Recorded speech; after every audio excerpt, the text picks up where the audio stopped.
Hello student, আজকে আমরা যেটা আলোচনা করব সেটা হচ্ছে ভেক্টরের ধর্মাবলী। ইংলিশে বলা হচ্ছে প্রপার্টিস অফ ভেক্টর। অর্থাৎ আমরা ভেক্টরের ইতিমধ্যেই দুটো ক্লাস হয়ে গেছে। ভেক্টরের যে প্লেলিস্টটা আছে তার মধ্যে দুটো ক্লাস হয়ে গেছে, মডিউল 1 অ্যান্ড 2। এটা হচ্ছে মডিউল 3।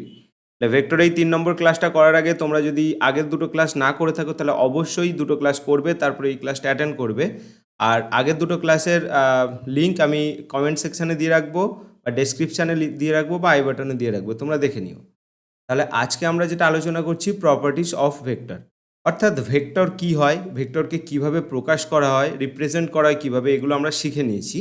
এবার আমরা সেই ভেক্টরের কিছু গুরুত্বপূর্ণ প্রপার্টিস আমরা জেনে নেব।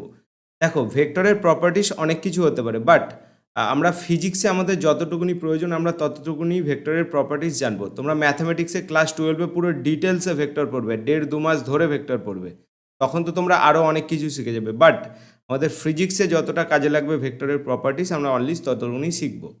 ওকে, তো দেখো আমরা এক এক করে ডিসকাস করতে শুরু করি। ফার্স্ট, আমি যে প্রপার্টিটা তোমাদের বলতে চাইছি বা যে ধর্মটা নিয়ে আলোচনা করবো সেটা খুবই ইম্পর্টেন্ট ধর্ম, সেটা ভালো করে বোঝার চেষ্টা করো। সাপোজ এখানে একটা ভেক্টর তোমাকে আমি দিয়েছি। অবভিয়াসলি তোমরা জানো একটা ভেক্টরকে আমরা অ্যারো চিহ্ন দিয়ে প্রকাশ করতে পারি, যার এইটা হচ্ছে লেন্থ, আর এই এই যে দিক এটা হচ্ছে তার দিক, মানে অ্যারোর যে মাথা এটা তার দিক, আর এইটা হচ্ছে তার লেন্থ, মানে তার মানকে বোঝায়, রাইট? তো ধরে নাও এখানে একটা এ ভেক্টর দেওয়া আছে। এবার আমার ইচ্ছা হলো এ ভেক্টরটাকে আমি শিফট করব, অর্থাৎ সরাবো, এই জায়গাটা থেকে অন্য স্থানে নিয়ে যাব। দেখো, ধরে নাও সেম ওই যে ভেক্টরটা আছে ওইটাকে আমি সরিয়ে এই জায়গাটা আনলাম। প্রথমে এখানে ছিল, সেইখান থেকে আমি সরিয়ে শিফট করে এখানে আনলাম। এবার তুমি একটা কথা আমাকে বলো, এই যে দুটো ভেক্টর আছে এই ভেক্টরের এই যে শিফট করা হয়েছে, এই শিফটটা কেমনভাবে করা হয়েছে দেখো তো, সমান্তরালভাবে শিফট করা হয়েছে কিনা। তোমরা যদি একটু ডিটেলসে দেখো তোমরা অবভিয়াসলি এটা বুঝতে পারছো যে ভেক্টরটাকে আমরা প্যারালালি শিফট করেছি, অর্থাৎ সমান্তরালভাবে সরিয়ে এনেছি। তাহলে ভেক্টরটাকে যদি আমি সমান্তরালভাবে সরিয়ে আনি, ভেক্টরের মধ্যে তো দুটো জিনিসই থাকে, একটা হচ্ছে ভেক্টরের মান, আর একটা হচ্ছে ভেক্টরের দিক। মানটা কি দিয়ে বোঝায়? ভেক্টরের এই যে দৈর্ঘ্য, এই যে লেন্থ, এই লেন্থ দ্বারা ভেক্টরের মান বোঝানো হয়। তাহলে দেখো তো, এখানে যে লেন্থ ছিল এখানেও কি ঠিক সেই লেন্থ আছে না আলাদা লেন্থ আছে? অবভিয়াসলি এখানে যতটা লেন্থ ছিল এখানেও ততটা লেন্থ আছে। তাহলে অবশ্যই এই ভেক্টরটাকে আমি যদি এই স্থান থেকে এই স্থানে সরিয়ে আনি, তাহলে প্রথমত তার লেন্থ অর্থাৎ তার দৈর্ঘ্যে অর্থাৎ তার মানের কোনো পরিবর্তন হয় না। তাহলে প্রথম জিনিসটা এক থাকলো। এবার আসছি দিক দিক নিয়ে, কারণ ভেক্টরের তো শুধু মান হয় না, তার সাথে সাথে তার দিকও হয়। দেখো, এই ভেক্টরটার যে দিক আছে এই ভেক্টরটারও কি সেই দিক নয়? এটা যদি কথার কথা এটা যদি পূর্ব দিক হয়, এটাও তো পূর্ব দিকই বোঝায়। কেন?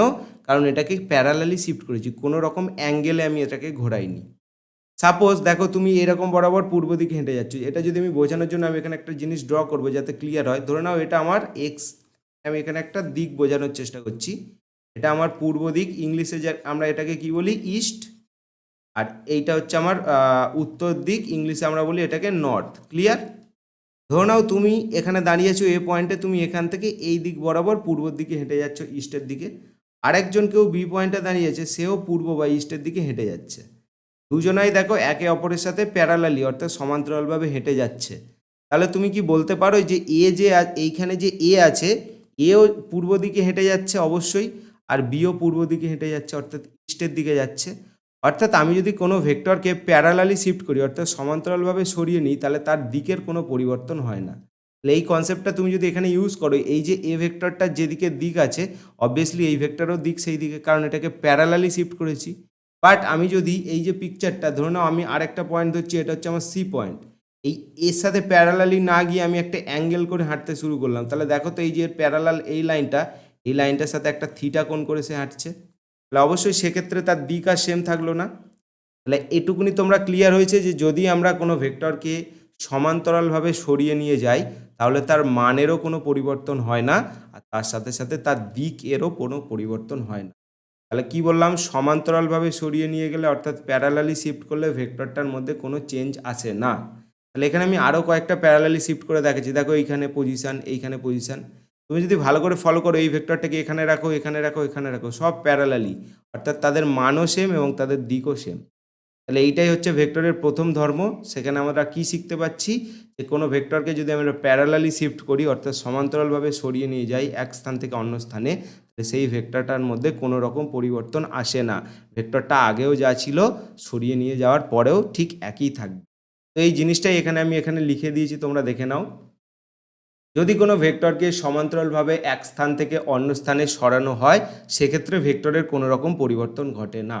ইংলিশে যদি বলা হয় if a vector is parallelly shifted then vector remain unchanged, অর্থাৎ ভেক্টরের কোনো চেঞ্জ আসে না। Clear first point. এবার সেকেন্ড পয়েন্টটা বোঝার চেষ্টা করি। সেকেন্ড পয়েন্টটা অ্যাকচুয়ালি ফার্স্ট পয়েন্টেরই একটা পার্ট, সেটা ফার্স্ট পয়েন্ট তোমরা যারা যারা বুঝে নিয়েছো সেকেন্ড পয়েন্ট অবভিয়াসলি বুঝবে। দেখো এখানে একটা ভেক্টর, সেম একটা ভেক্টর দেওয়া আছে, আমি ধরে নিলাম এটা এ ভেক্টর। এবার এই এ ভেক্টরটাকে আমি এই স্থান থেকে মানে এই জায়গাটা থেকে অন্য একটা জায়গায় নিয়ে যাব, বাট কিভাবে নিয়ে যাব? অ্যাঙ্গেল করে নিয়ে যাব, এটাকে আর প্যারালালি শিফট করব না। অর্থাৎ এই যে ভেক্টরটা আছে এই ভেক্টরটাকে আমি অ্যাঙ্গেল করে নিয়ে চলে গেলাম। কত ডিগ্রি অ্যাঙ্গেল? সাপোজ ধরে নিচ্ছি থিটা অ্যাঙ্গেল করে নিয়ে চলে গেলাম। অর্থাৎ এই যে এ ভেক্টরটা আছে এ ভেক্টরটাকে যদি আমি এই অ্যাঙ্গেল করে নিয়ে বি ভেক্টরে চলে যাই তাহলে অবভিয়াসলি সে কি আর সেম ভেক্টর হবে? অর্থাৎ এ ভেক্টর থাকবে? তোমরা নিশ্চয়ই বলবে না, কারণ এই যে এ ভেক্টরটা ছিল এর যে মান, এই যে নতুন থিটা অ্যাঙ্গেলে ঘুরিয়ে নিয়ে যাওয়ার পর, অর্থাৎ একটা অ্যাঙ্গেলে ঘুরিয়ে নিয়ে যাওয়ার পর মানটা কিন্তু সেম আছে। অর্থাৎ এ ভেক্টরের যা মান ছিল, এইখানে যে নতুন ভেক্টরটা তৈরি হলো তার নাম আমি দিয়েছি বি ভেক্টর, এই দুটোর মান সেম অর্থাৎ ম্যাগনিটিউড সেম, কিন্তু ডিরেকশান কি সেম হলো? তোমরা বলবে নিশ্চয়ই ডিরেকশান সেম না, কারণ ডিরেকশানটা এই দিক বরাবর আর এখনকার ডিরেকশান এই দিক বরাবর। অর্থাৎ এই যে দুটো ভেক্টর আছে এই দুটো ভেক্টরের মান সেম, বাট ডিরেকশান অপোজিট বা আলাদা। অপোজিট ঠিক না, আলাদা। এটা এইদিকে বোঝাচ্ছে, এটা এইদিকে বোঝাচ্ছে। তাহলে কোনো একটা ভেক্টরকে ইকুয়াল হতে গেলে তার মানটা তো সেম হতে হচ্ছেই, তার সাথে সাথে তার ডিরেকশানটাকেও সেম হতে হচ্ছে। তাহলে এক্ষেত্রে আমি বলতে পারি কি, যে এই যে এ ভেক্টরটা আছে সেইটাকে যদি আমি একটা থিটা অ্যাঙ্গেলে ঘুরিয়ে নিয়ে চলে যাই তাহলে ভেক্টর হিসাবে তারা দুজনে কখনোই পরস্পরের সাথে সমান না বা ইকুয়াল না, সেই জন্য দেখো কাটা আছে। বাট তাদের ম্যাগনিটিউড পরস্পরের সাথে অবভিয়াসলি সমান, কারণ এ ভেক্টরটা যখন ঘুরিয়ে নিয়ে গেছি ওখানে এর লেন্থ কিন্তু সেম আছে। অর্থাৎ এই যে এ ভেক্টরের ম্যাগনিটিউড, আর আমি তোমাদেরকে বলেছি কোনো ভেক্টরের মান প্রকাশ করানোর জন্য আগের যে মডিউলগুলো হয়েছে ভেক্টরের ক্লাস সেখানে এগুলো ডিসকাস করা হয়েছে, তোমরা দেখে নিও। এই যে এ ভেক্টর আছে এ ভেক্টরকে যদি আমি মড করে দিই তাহলে এটা বোঝায় এ ভেক্টরের মান। এ ভেক্টরের মানের সাথে বি ভেক্টরের মানটা সমান, কিন্তু দিক আলাদা হওয়ার জন্য এরা এক ভেক্টর না। তাহলে এখানে ক্লিয়ার, যদি কোনো ভেক্টরকে আমরা প্যারালালি শিফট করি তাহলে তাদের মধ্যে কোনো চেঞ্জ আসে না, কিন্তু কোনো ভেক্টরকে আমরা যদি অ্যাঙ্গেল করে সরাই তাহলে অবভিয়াসলি ভেক্টরটা চেঞ্জ হয়ে যায়। কেন? কারণ দিক পাল্টে যায়। এবার এখানে একটা সিচুয়েশান আছে, সেই সিচুয়েশানটা আমি তোমাদেরকে এখানে দেখাবো। দেখো সিচুয়েশানটা কেমন হচ্ছে। সাপোজ এই যে এ ভেক্টরটা এরকম, এ ভেক্টরটা এরকম আছে, এ ভেক্টরটা এখান থেকে ঘুরে 360 ডিগ্রি অ্যাঙ্গেলে ঘুরে আবার এখানে চলে এলো। আমি এইদিকে দেখাচ্ছি, দেখো যদি কোনো প্রবলেম হয় বুঝতে আমি ক্লিয়ার করে আবার আঁকছি। ধরে নাও কোনো একটা ভেক্টর এরকম একটা এ ভেক্টর আছে, ওকে, সে ঘুরছে অ্যাঙ্গেল নিয়ে ঘুরছে ঘুরতে ঘুরতে পুরো 360 ডিগ্রি অ্যাঙ্গেল ঘুরে গেল। কত ডিগ্রি অ্যাঙ্গেল? 360 অ্যাঙ্গেল ঘুরে চলে এলো। তাহলে সেই ভেক্টরটা আবার এর ওপরেই বসে পড়বে। তাহলে আমি যদি বলি এই যে থিটার ভ্যালুটা যদি 360 হয় তাহলে সেক্ষেত্রে যে ভেক্টরটাকে আমি স্থান পরিবর্তন করিয়ে নিয়েছিলাম সেই ভেক্টরটা ঘুরে ফিরে আবার সেই স্থানেই চলে আসছে। তাহলে মানও সেম হচ্ছে এবং দিকও সেম থাকছে। তাহলে এক্ষেত্রে কি ভেক্টরটার কোনো পরিবর্তন হচ্ছে? তোমরা বলবে না। শুধুমাত্র 360 কেন? 360 যে কোনো সরল গুণিতক, দেখো একবার করলাম 360 আবার ঘুরিয়ে নিয়ে যাচ্ছি আরও 360, তার মানে টোটাল কত ডিগ্রি হলো? 720 ডিগ্রি। আবার যদি ঘুরিয়ে নিয়ে যায় তাহলে কত হবে? 3 গুণ 360। আবার যদি ঘুরিয়ে নিয়ে যায় 4 গুণ 360, তাহলে এইভাবে চলতেই থাকবে। তাহলে আমি বলতে পারি theta equal to n into 360, অর্থাৎ 360 ডিগ্রির যে কোনো ইন্টিগ্রাল মাল্টিপল অর্থাৎ সরল গুণিতকের যে কোণগুলো পাওয়া যায় সেই কোণের ক্ষেত্রে যদি কোনো ভেক্টরকে আমরা ঘোরাই সেই ভেক্টরটা যেখানে ছিল আবার সেই পজিশানেই চলে আসবে। তাহলে কি হবে? ভেক্টরের মান তো সেম ছিলই, আর সেই পজিশানে চলে আসার জন্য ভেক্টরের দিকও সেম ছিল হয়ে যাবে। তাহলে সেক্ষেত্রে ভেক্টরটা একই থেকে যাবে, চেঞ্জ হবে না। কিন্তু যদি থিটার ভ্যালু 360-র মাল্টিপল ইন্টিগ্রাল বাদে অন্য কিছু হয়, ধরে নাও এরকম একটা ভেক্টর আছে, এখানে থিটার ভ্যালু হচ্ছে 60 ডিগ্রি, অর্থাৎ ভেক্টরটাকে চেঞ্জ করে এরকম জায়গায় আনা হয়েছে, এইটা হচ্ছে আমার 60 ডিগ্রি। তাহলে সেক্ষেত্রে অবশ্যই ভেক্টরের দিক কী হচ্ছে? পাল্টে যাচ্ছে। তাহলে সেক্ষেত্রে ভেক্টরটা সেম থাকছে না। আশা করি এটা তোমাদের কনসেপ্টটা ক্লিয়ার হয়েছে। তাহলে এখানে এই জিনিসটাই আমি এখানে লিখে দিয়েছি, দেখো যে 360 ডিগ্রি অথবা তার সরল গুণিতক কোণ বাদে অন্য যে কোনো কোণে ভেক্টরকে ঘোরালে ভেক্টরের পরিবর্তন ঘটে যায়। আর 360 ডিগ্রি বা সরল গুণিতকে ঘোরালে ভেক্টরটা একই জায়গায় চলে আসে, ওই জন্য তার কোনো পরিবর্তন হয় না। যারা ইংলিশে পড়ছো তাদের জন্য কি এটা লেখা আছে, দেখো if a vector is rotated by an angle other than integral multiple of 360 degree vector changes. তার মানে কি, যদি আমরা 360 অর 360-র ইন্টিগ্রাল মাল্টিপল যে অ্যাঙ্গেলগুলো হয় লাইক 360, 720, এই অ্যাঙ্গেলগুলোতে রোটেট করলে ভেক্টরের চেঞ্জ আসবে না।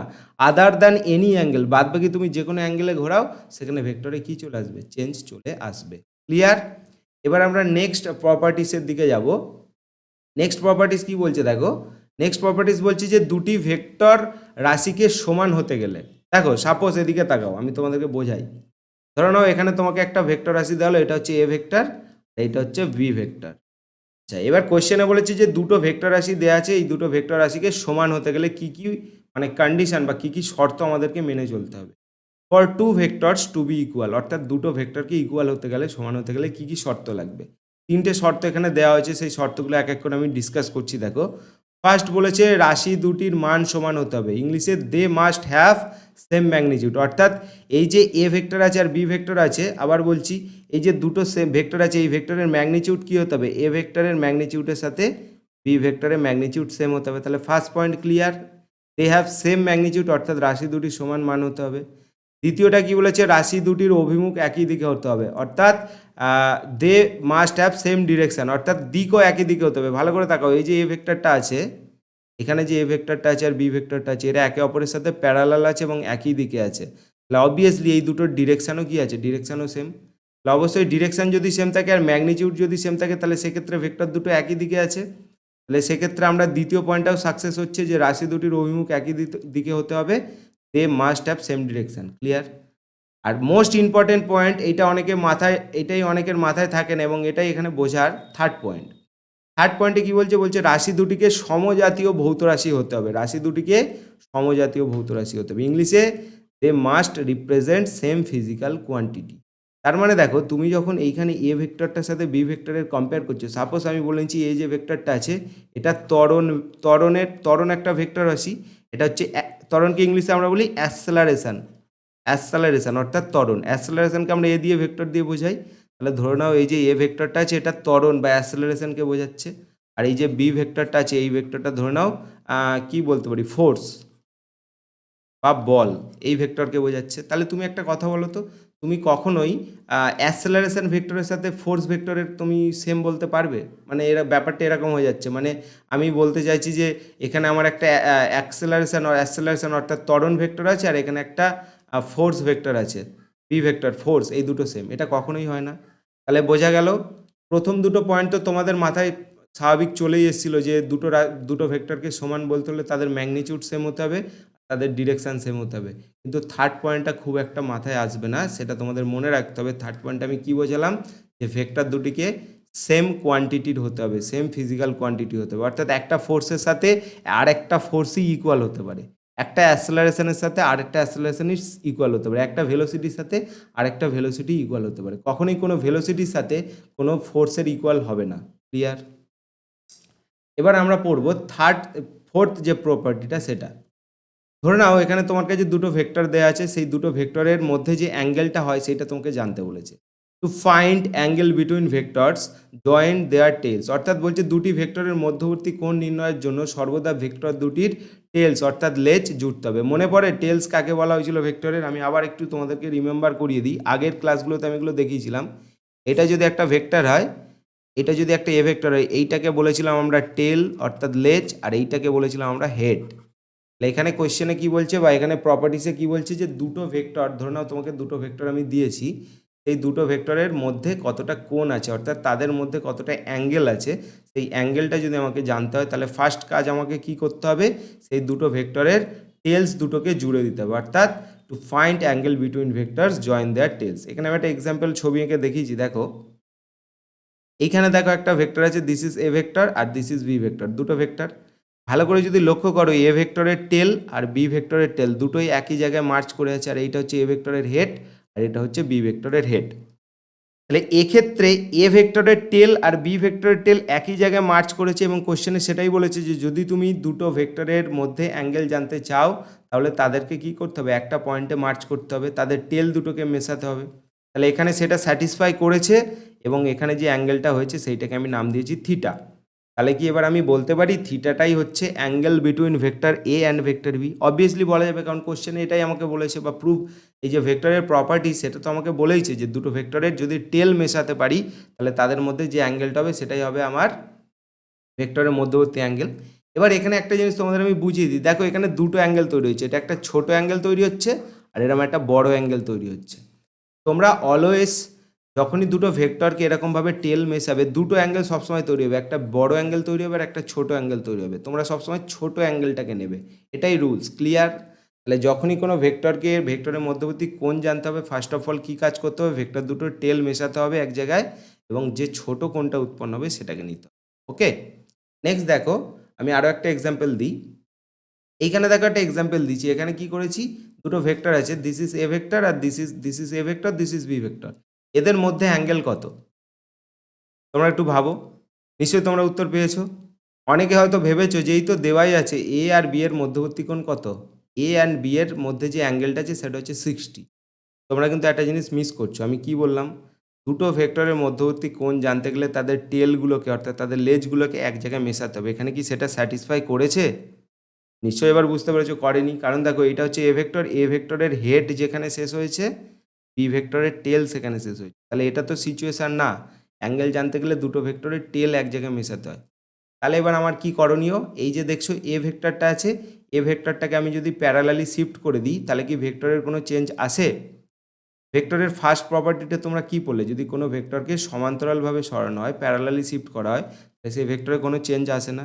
তাহলে এই যে এ ভেক্টর আছে, এ ভেক্টরটাকে আমি যদি প্যারালালি শিফট করে দিই, তাহলে দেখো আগে করে দেখাই যে প্যারালালি শিফট করলে কি হয়।